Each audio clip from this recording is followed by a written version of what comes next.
सभी भक्तों को श्री शिवाय नमस्तुभ्यम। वीडियो को लाइक करें, चैनल सब्सक्राइब करें, वीडियो शेयर करें। तो पूज्य गुरुजी ने बताया है एक विशेष उपाय। यदि आपकी संतान प्राप्ति की इच्छा और 30 वर्ष से अधिक हो गए हैं और आपको संतान प्राप्त नहीं हो रही है, आपने हर एक प्रयास किया और हर एक प्रयास करने के बाद भी आपको संतान प्राप्ति नहीं हो रही है, आप डॉक्टर तक को दिखा के आ गए, डॉक्टर ने भी मना कर दिया, तो गुरुजी ने एक विशेष उपाय यानी कि व्रत करने के लिए कहा है, जो कि है प्रदोष का व्रत। प्रदोष का व्रत आप कीजिए, पति और पत्नी दोनों कर सके तो दोनों कीजिए, और नहीं कर सके तो केवल एक ही व्यक्ति कर लीजिए। प्रदोष का व्रत कैसे करते हैं? प्रदोष का व्रत आप प्रदोष के दिन कीजिए। हर महीने में 2 प्रदोष आती है, एक शुक्ल पक्ष की प्रदोष, एक कृष्ण पक्ष की प्रदोष। किसी भी प्रदोष से आप इस व्रत को शुरू कर सकते हैं।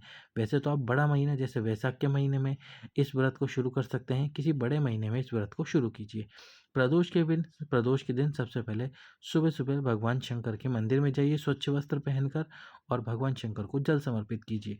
आप उस जल के अंदर थोड़े से काले तिल डाल सकते हैं। जल समर्पित करने के बाद में आपको जो शिव जी की पूजा करनी है, यानी कि चंदन अबीर लगाना है, वो प्रदोष काल में करना है। तो आप केवल जल समर्पित करके आ सकते हैं। अब शाम के समय पूजा की थाली लगाइए। पूजा की थाली लगाकर उसमें वो सभी वस्तुएं रख लीजिए जो आप भगवान शंकर को समर्पित करना चाहते हैं।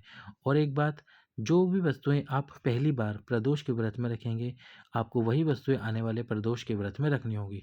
तो प्रदोष के व्रत का नियम सरल रखना और बाबा को सरल रूप में प्राप्त करने की कोशिश करना और अपनी इच्छा पूर्ण करवाने की कोशिश करना।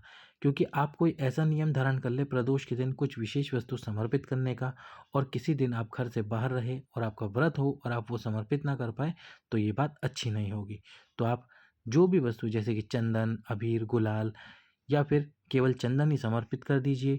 और भगवान शंकर को सबसे पहले दूध समर्पित करके, जल समर्पित करने के बाद में मूली का धागा पहनाइए, यानी कि मूली का धागा समर्पित कीजिए।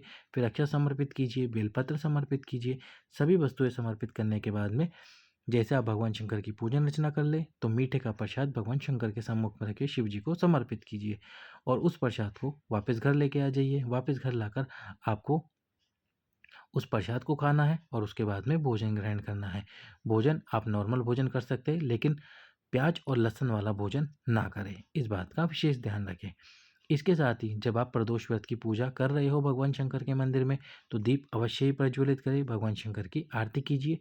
और इसके साथ ही आपको एक दीपक भगवान शंकर की चौखट पर जरूर प्रज्वलित करना है। ये ज़रूरी नहीं है, यदि आप करना चाहें तो कर सकते हैं, और नहीं करना चाहें तो मत कीजिए। आप भगवान शंकर की आरती कीजिए दीप प्रज्वलित करके, और प्रदोष का व्रत धारण कीजिए, अपनी कामना बोलिए, आपकी कामना पूर्ण ज़रूर होगी।